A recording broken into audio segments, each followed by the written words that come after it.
नमस्कार मित्रांनो, स्वागत आहे तुमचं आपल्या आजच्या व्हिडिओमध्ये. तर तुम्हाला माहितीच आहे, आपण ही सिरीज महावितरणची विद्युत सहाय्यची सिरीज चालू केलेली आहे. तर आपण आजच्या व्हिडिओमध्ये सुद्धा महत्त्वाचे प्रश्न बघणार आहोत. तसेच हे प्रश्न इलेक्ट्रिशियनच्या इतर भरतीसाठी केंद्र सरकार असो किंवा राज्य सरकार असो, हे IBPS आणि TCSने विचारलेले गेलेले प्रश्न आहेत आणि मोस्ट इम्पॉर्टंट MCQ हे आहेत. तर त्यासाठी सर्वात अगोदर चॅनलला सबस्क्राईब करून ठेवा व व्हिडिओला लाईक करा. त्यामुळे माझंसुद्धा मोटिवेशन वाढतं व्हिडिओ बनवण्यासाठी.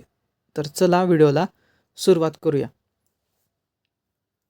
तर पहिला प्रश्न आहे, what is the main advantage of parallel circuit over a series circuit? तर त्याचं आन्सर आहे, voltage remains the same across all components. Option number A. तर दुसरा प्रश्न आहे, the power factor of purely resistive circuit is. तर याचं answer आहे 1. मागच्या व्हिडिओमध्ये प्युअरली इंडक्टिव्ह सर्किटचा पॉवर फॅक्टर विचारला होता आपल्याला. ह्या व्हिडिओमध्ये आपण प्युअरली रेझिस्टिव्ह सर्किटचा बघत आहोत. इंडक्टिव्ह सर्किटचा 0 होता आणि रेझिस्टिव्ह सर्किटचा 1 आहे. तर पुढचा प्रश्न बघूया. The function of a diode in electrical circuit is to. The डायोडचं फंक्शन इलेक्ट्रिकल सर्किटमध्ये काय असतं? त्याचं उत्तर आहे, allow current to flow in one direction only and convert AC to DC, म्हणजे बोथ B अँड C. त्याचप्रमाणे which semiconductor material is most commonly used in electronic devices. Electronic डिव्हायसेसमध्ये सेमीकंडक्टर मटेरियलमध्ये इलेक्ट्रॉनिक काय यूज केले जाते? तर त्याचं answer आहे सिलिकॉन. सिलिकॉन हे जास्त प्रमाणात यूज केलेले असतेच. त्याचप्रमाणे question number 5, the function of capacitor in a AC circuit is. AC सर्किटमध्ये कॅपॅसिटरचं फंक्शन काय असतं? त्याचं फंक्शन असतं block DC and allow AC to pass. Option क्रमांक बी. त्याचप्रमाणे the unit of electrical conductance is. Electrical कंडक्टन्सचं युनिट हे सिमेन्स.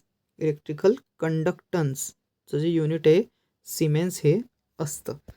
त्याचप्रमाणे हे युनिट खूप विचारले जातात एक्झाममध्ये. Which of the following factors affect the resistance of conductor? तर याचं आन्सर आहे length, cross sectional area, temperature, हे सर्वच फॅक्टर अफेक्ट्स करतात. त्याचा आन्सर आहे ऑल ऑफ द अबो. त्याचप्रमाणे the type of circuit breaker used for high voltage application is. High voltage ॲप्लिकेशनसाठी कोणते सर्किट ब्रेकर यूज केले जाते? त्यांचा आन्सर आहे SF6 सर्किट ब्रेकर. त्याचप्रमाणे what is the primary function of a fuse in an electrical circuit? फ्यूजचं primary function काय असते? फ्यूजचं प्रायमरी फंक्शन असते to protect against short circuits and overloads. Option number B. त्याचप्रमाणे the standard frequency of AC power supply in India is. हे सर्वांना माहीतच पाहिजे. याचा आन्सर आहे 50 हर्ट्स. हे प्रत्येक एक्झाममध्ये ITIच्या लेवलच्या एक्झाममध्ये हा प्रश्न मोस्ट इम्पॉर्टंट आहे. हा विचारला जातो म्हणजे जातोच. त्याचप्रमाणे the phenomenon of current flowing through an insulator due to high voltage is.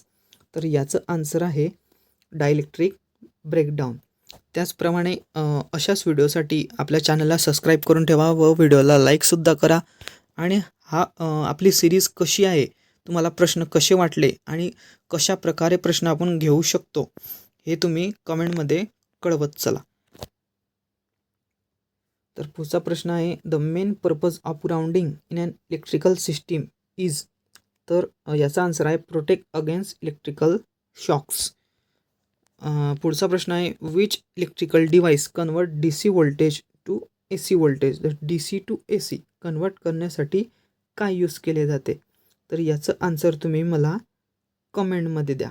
हे सर्वांना आलंच पाहिजे आणि हा मोस्ट इम्पॉर्टंट क्वेश्चन आहे. खूप इम्पॉर्टंट क्वेश्चन आहे. हे तुम्ही कॉमेंटमध्ये आन्सर द्या. त्याचप्रमाणे the type of a motor commonly use in ceiling fan. Ceiling फॅनमध्ये कोणती मोटर यूज केली जाते? सिलिंग फॅनमध्ये इंडक्शन मोटर ही यूज केली जाते. त्याचप्रमाणे the process of connecting electrical equipment to the earth to prevent shocks is called. याचा आन्सर आहे ग्राउंडिंग. ग्राउंडिंग करण्याशिवाय इलेक्ट्रिकल शॉक हे थांबू शकत नाही. ग्राउंडिंग नसली केलेली तर इलेक्ट्रिकल शॉक हे आपल्याला घरात लागू शकतात. त्याचप्रमाणे the voltage drop across a forward bias diode is approximately. Forward bias डायोडच्या व्होल्टेज ड्रॉप हा काय असतो? त्याचा व्होल्टेज ड्रॉप असतो 0.7 वोल्ट. बरोबर. तर 17वा प्रश्न आहे which of the following is not a type of electrical transformer. तर इलेक्ट्रिकल याच्या खाली दिलेले आहे ते इलेक्ट्रिकल ट्रान्सफॉर्मर नाही. याच्यामध्ये कोणते इलेक्ट्रिकल ट्रान्सफॉर्मर नाही? तर डायोड ट्रान्सफॉर्मर हे नसतेच, म्हणून ऑप्शन नंबर डी. त्याचप्रमाणे the efficiency of a transformer is maximum when. तर ट्रान्सफॉर्मरची इफिशियन्सी मॅक्झिमम केव्हा असते? तर iron loss are equal to copper loss. त्याचप्रमाणे the purpose of lightning arrester is to. Lightning arrester कशासाठी वापरले जाते? तर लाइटनिंग अरेस्टर हे protect electrical equipment from lightning surges. असं ऑप्शन आहे बी बरोबर. त्याचप्रमाणे बॅटरी कन्वर्ट्स. बॅटरी काय कन्वर्ट करते? तर बॅटरी कन्वर्ट करते chemical energy to electrical energy. त्याचप्रमाणे असे आपले आजचे महत्त्वाचे म्हणजेच खूप इम्पॉर्टंट MCQ आज आपण बघितलेले आहेत. तर अशाच MCQसाठी आपल्या चॅनलला सबस्क्राईब करून ठेवा. तुम्हाला अजून काय कशाप्रकारे MCQ पाहिजे हे कमेंटमध्ये कळवत चला. आणि हा व्हिडिओ सर्वांपर्यंत तुमच्या मित्रांपर्यंत शेअर करा. तुमच्या वेगवेगळ्या ग्रुप्स असतीलच त्याच्यामध्ये शेअर करा. धन्यवाद.